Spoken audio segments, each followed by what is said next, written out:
Te despiertas en una ciudad que te sacude los nervios como cubitos de hielo. La charla crepita a las 7:03 de la mañana, el metro huele a goma caliente y esperanzas frustradas. Un hombre tose como un motor diésel del 78 y tú, milagrosamente, no explotas. ¿Te están insultando? Pareces ver las palabras acercarse como palomas groseras. Las observas, no te derriban. La persona en tu escritorio a tu lado mastica ruidosamente, el impresor hace un gesto con el dedo medio. El jefe dispara una lluvia de críticas. Registras, catalogas, lo dejas pasar. No es frío, no es falso zen. Es química inversa, sombra en el espejo. Esa brecha microscópica entre estímulo y respuesta donde decides quién eres antes de que el mundo decida por ti. Sin aplausos, sin gong tibetano, solo la pura sensación de que tu paz interior no está secuestrada por quien grita más fuerte. Y cuando otro eres demasiado sensible, te invade como lluvia sobre un cristal tratado, lo entiendes. No estás huyendo de tus emociones, estás eligiendo cuáles son tuyas. Ahí es donde surgen los límites invisibles, los filtros de relevancia, la armadura de aire. Parece nada, pero pesa como una puerta blindada. Bienvenido al arte de la impermeabilidad emocional. No te desconectas del mundo, simplemente dejas de usar tu alma como caja de resonancia. Si este incipit te hizo oler la libertad, ese extraño aroma de nadie me controla ni remotamente hoy, deja un me gusta ahora. Te encuentras entrando a la oficina como si entraras en un invernadero tropical de emociones cansadas. Notificaciones crepitantes, chistes pasivo-agresivos caminando sobre dos piernas. Alguien confundiendo tu cara con una papelera para tirar frustraciones. Sin embargo, no te prendes fuego. Las palabras llegan, arman un escándalo y luego se desinflan como globos recuperados al final de una fiesta. No te estás anestesiando, no te estás convirtiendo en una estatua de sal. Te estás volviendo hidrófobo al drama, como esas telas técnicas que hacen que la lluvia se escurra. La diferencia es minúscula y decisiva. No bloqueas el agua, te niegas a absorberla. Desde fuera parece indiferente.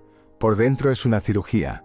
Mueves la palanca de reacción o por reflejo a respondo por elección, y ese microsegundo de claridad vale más que un curso de supervivencia emocional. Es como apagar el Bluetooth del sistema nervioso. Otros intentan imitar tus reacciones, pero tu dispositivo es invisible. Veía un tipo al que llamaremos Heinrich, que en 1919 se forraba con acero y silencio con la mirada. No gritaba, no daba portazos, no jugaba a la Guerra Fría con gafas, simplemente nada le hacía daño. Los empleados le temían no por despiadado, sino porque su teatralidad se desinflaba contra él como nata montada al sol. Su mujer lo llevó al médico como un frigorífico que ya no hace ruido. ¿Está roto? ¿O por fin funciona?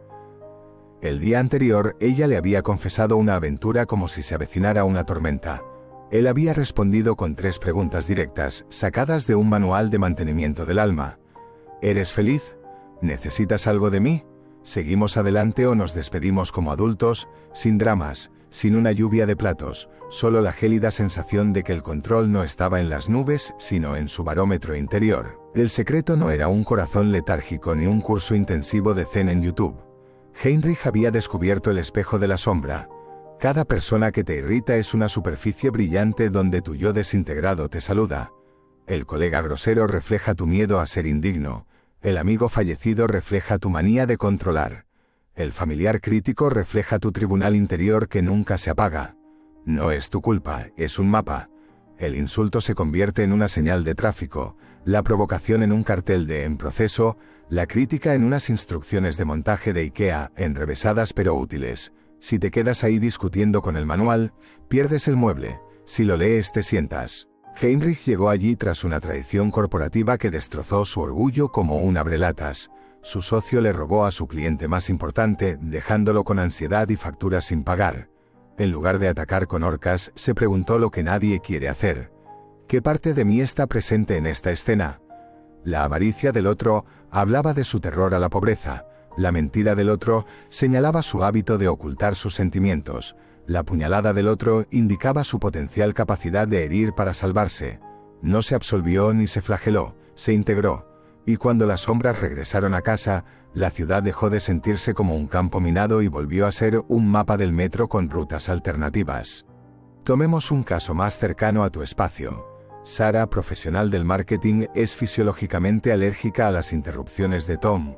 Una profesional que dice, Te robaré el turno de palabra e incluso el espacio para respirar. Aplica el espejo de la sombra como una regla a una hoja de papel. ¿Qué juzgo en él? ¿Dónde hago lo mismo?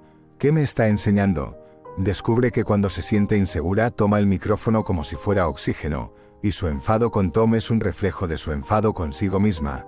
No se humilla, no lo santifica, se encarga del mantenimiento. Cuando la sombra manda, la interrupción pierde su veneno. Tom sigue siendo Tom, pero su voz deja de entrar en tu casa sin sonar.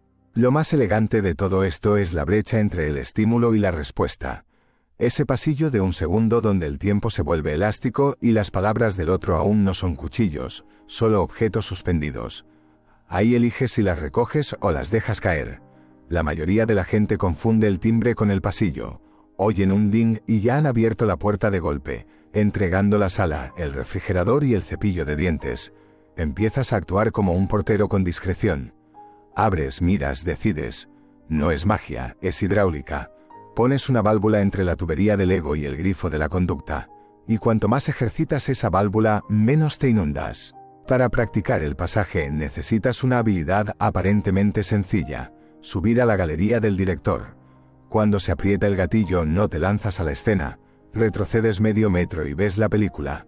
Observas palabras, posturas, pupilas, pero sobre todo cómo se te encoge el estómago, se te acelera el pecho, tus manos exigen venganza.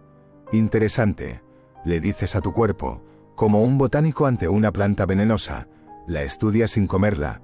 Cuanto más tiempo pasas en la galería del director, más comprendes que no eres la banda sonora emocional.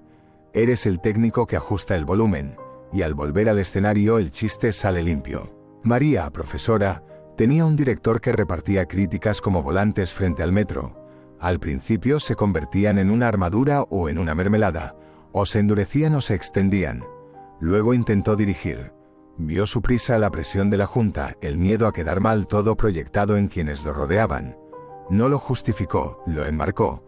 La respuesta que surgió no fue edulcorada, fue de acero suave, firme, clara, sin granizo. Cuando dejas de identificarte con cada sacudida, la emoción se convierte en algo dado, no en un destino. Aquí es donde entran en juego los muros invisibles, los límites. No son alambradas, sino filtros de aire HEPA para el alma. Primer filtro: la relevancia. No todo lo que llama a la puerta tiene derecho a entrar.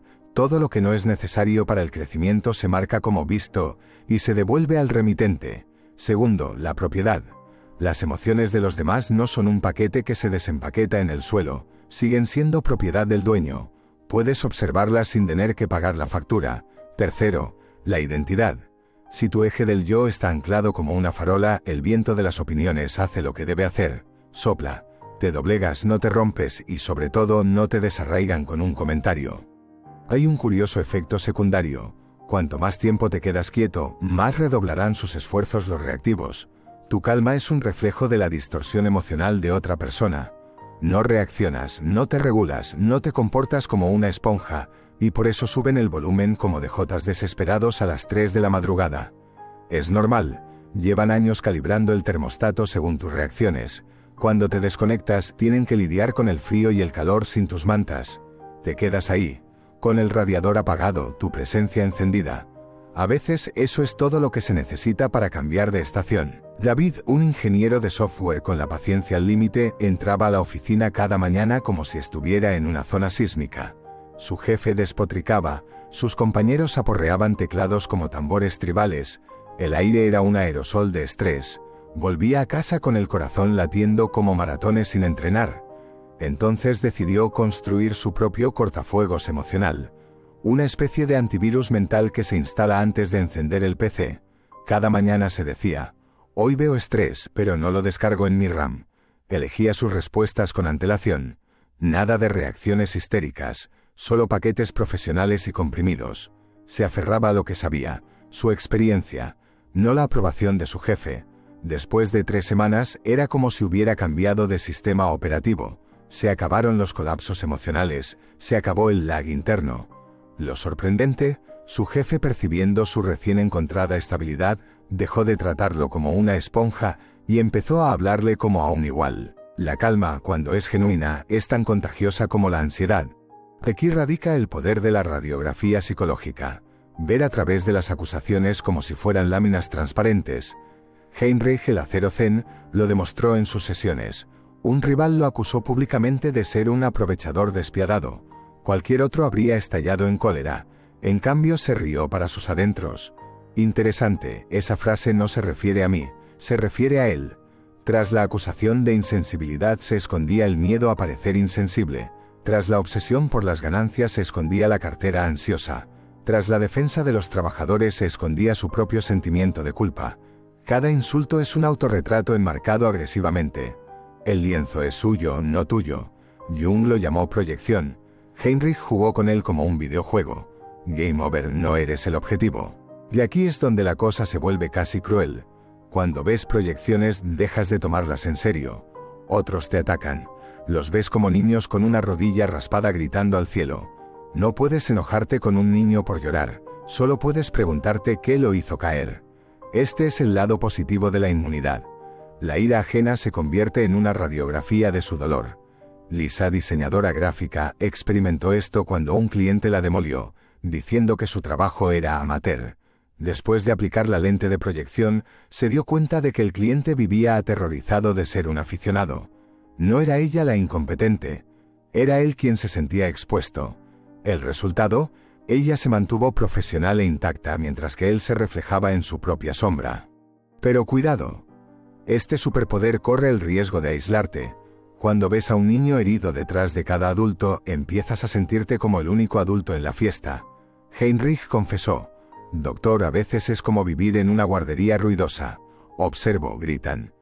La inmunidad emocional puede convertirse en desapego, como si estudiaras la fauna humana con una bata de laboratorio. El verdadero reto no es caer en la arrogancia de yo arriba, tú abajo, sino seguir siendo humano mientras recorres el laboratorio de la psique. Jung descubrió que el objetivo final no era ser invulnerable, sino convertirse en un alquimista emocional. Heinrich lo explicó como un cocinero del alma. Cada persona difícil era un ingrediente amargo que, bien cocinado, se volvía nutritivo. Cuanto más lo molestaba a alguien, mayor era la lección que le enseñaba. No enemigos, sino maestros disfrazados. Marcus, un vendedor exasperado por la pereza de su equipo, convirtió la molestia en un campo de entrenamiento. En lugar de arremeter, estudió cómo motivar sin gritar, descubriendo que su verdadera debilidad era la falta de empatía. El defecto del grupo se convirtió en su combustible para el crecimiento. Pura alquimia. Veneno en medicina, plomo en oro. Claro que hay un lado oscuro. Quienes dominan la alquimia se arriesgan a tratar las relaciones como experimentos de laboratorio. Heinrich a veces miraba a su esposa y, en lugar de escucharla de verdad, pensaba: «Qué interesante es su trauma paterno el que habla». No es amor. Es entomología emocional. Por eso Jung habló de la etapa final. El guerrero compasivo. No el monje encerrado en un cristal, sino el ser humano que se mantiene conectado sin sentirse abrumado. Heinrich aprendió que la verdadera inmunidad no es un muro, sino un puente. Protegerse sin dejar de sentir, observar sin perder la ternura. Una esposa enfadada se convierte en alguien a quien escuchar sin absorber. Un empleado estresado se convierte en alguien a quien apoyar sin absorber la tormenta. Y ahí aparece el aikido emocional. No bloqueando, no absorbiendo sino desviando. La ira se transforma en soluciones, la tristeza en compasión, el miedo en sabiduría. Heinrich se convirtió en un referente, no porque fuera impermeable como el cemento, sino porque era transparente como el cristal. Todo lo atravesaba, nada podía hacerle daño, pero él permanecía presente. Finalmente Jung escribió: «La verdadera inmunidad no es ser intocable, es tocar sin ser deformado». El lado tóxico de la alquimia emocional es que te arriesgas a convertirte en un científico loco. Cada discusión se convierte en una diapositiva, cada amigo en un experimento. Cada conversación en un conejillo de indias para observar bajo una lámpara estéril. El propio Heinrich admitió: «A veces siento que no estoy viviendo, sino realizando un ensayo clínico con la especie humana». Este es el precio de la claridad. Cuando todo te parece una dinámica psicológica, la espontaneidad se disuelve como azúcar en agua hirviendo. Te das cuenta de que ya no estás discutiendo ni amando, sino archivando datos. Te conviertes en el hombre que pone notas a pie de página sobre las emociones ajenas, en lugar de aceptarlas. Un paso más, y tu inmunidad ya no es fuerza. Es orgullo disfrazado de sabiduría. Aquí Jung hizo una corrección de rumbo. No basta con volverse invulnerable, debemos volvernos antifrágiles. Esto no significa una armadura, sino un cuerpo vivo que se fortalece cada vez que tropieza. El verdadero objetivo no es la anestesia, sino la capacidad de volver a ser humano tras haber visto el infierno a los ojos. La cita de Jung que clavó el concepto fue tan clara como una cuchilla. Aceptarse a uno mismo es la esencia del problema moral. Aceptar tanto el acero como las grietas, tanto la inmunidad como la vulnerabilidad. Porque si te quitas la carne, dejando solo la armadura, no eres un guerrero. Eres una estatua de bronce oxidado. El nivel final, lo que Jung llamó el guerrero compasivo, es el equilibrio paradójico. Permaneces imperturbable sin convertirte en un refrigerador. Permaneces conectado sin dejarte arrastrar por el lodo. Heinrich, tras el escalofrío inicial, comprendió que no bastaba con no reaccionar. Tenía que dar espacio a los demás. Cuando su esposa lloraba, no se limitaba a decir «interesante». Permanecía presente sin tragarse su dolor. Cuando los empleados le traían problemas, no los escudaba, sino que los escuchaba sin dejar que se contagiaran. No se convertía en una esponja, pero tampoco en un muro. Era el puente, y allí su calma, en lugar de atemorizar, empezó a hacer que los demás se sintieran más seguros. Jung llamó al movimiento secreto de esta etapa casi un arte marcial. Aikido emocional. No te resistes, no reaccionas, no te cierras. Usas la energía de los demás como palanca para desplazar tu peso. La ira, la canalizas hacia soluciones prácticas. La tristeza, la transformas en ternura. El miedo, lo destilas en claridad. Es como tomar dinamita y usarla no para explotar sino para abrir túneles de luz. En ese momento Heinrich se había convertido en un imán. En los peores momentos todos acudían a él, no porque repartiera algodón de azúcar, sino porque su mera presencia actuaba como un faro. Las tormentas emocionales llegaban pero contra él se convertían en aguas tranquilas. Jung escribió el secreto final como si fuera el final de una novela iniciática. Aprendió a amar la humanidad de los demás sin dejarse afectar por su caos. He aquí la fórmula final: vulnerabilidad total más invulnerabilidad total en un mismo cuerpo. La paradoja suprema de la psique. Puedes sentirlo todo sin que te deforme. Heinrich no era un bloque de hielo. Era un cristal transparente y resistente que dejaba pasar la luz pero no retenía el barro. De caso clínico a manual viviente del potencial humano. Finalmente, el diagrama se cierra como un metro nocturno que regresa a su terminal. Cada parada tenía un nombre específico. Espejo de la sombra. Las personas que te irritan son escaparates donde tus defectos se asoman durante un ensayo general. Deja de tirar tomates y lee el guión. Brecha de reacción. Esa segunda banda elástica entre me pica y respondo, donde puedes elegir no usar el alfiletero de otro. Protocolo del observador. Bajas del escenario, entras en la sala de control y la banda sonora se convierte en música de fondo en lugar de conducir el coche. Fortaleza fronteriza. Filtros, propiedad, identidad. Nada que no sea útil tuyo o coherente contigo pasa la aduana. Inversión de la proyección. Los ataques se convierten en radiografías del dolor ajeno, no en juicios sobre tu anatomía. Luego viene la alquimia. Deja de tirar limones, conviértelos en combustible. Cada detonante es una mina de oro. Extrae perspectivas, integra sombras, funde metales blandos en acero elástico. Cuidado con el laboratorio estéril. Si te conviertes en un entomólogo de las emociones, extrañarás el abrazo. Por eso, el nivel supremo no es la vitrina, sino el guerrero compasivo. Una presencia firme, un corazón ardiente sin contagio. Aikido emocional, la ira como palanca para las soluciones, la tristeza como puerta a la ternura, el miedo como herramienta de enseñanza para la lucidez. No anestesias nada, eliges lo que te atraviesa y lo que rebota. Y aquí reside la revelación más incómoda y liberadora. No eres víctima de las teclas de acceso rápido del mundo. Con práctica honesta te conviertes en una mesa estable mientras otros siguen buscando su raqueta. No es frío, es calor con termostato interno. El poder no es nada me toca, sino puedo tocarlo todo sin deformarme. El verdadero oro es esta fórmula paradójica: vulnerable a la vida, invulnerable al caos. Toda persona difícil se convierte de nuevo en un profesor mal vestido, cada mal día en un curso intensivo de autoingeniería. Cuando entiendes esto, la ciudad deja de morder. La oyes ladrar, pero tú sujetas la correa. Si este confinamiento te ha dado una hoja de ruta que puedes usar en la vida real, entonces apoya el viaje. Dale a me gusta, para que el algoritmo y yo sepamos que quieres más herramientas como esta. Comenta qué detonante estás convirtiendo en ejercicio y cómo. Suscríbete y activa la campanita para no perderte las próximas entregas de esta serie sobre resiliencia, sucia pero real. Gracias por llegar hasta aquí. Te deseo límites claros, buen sentido del humor y una paz que no pide permiso. Nos vemos pronto.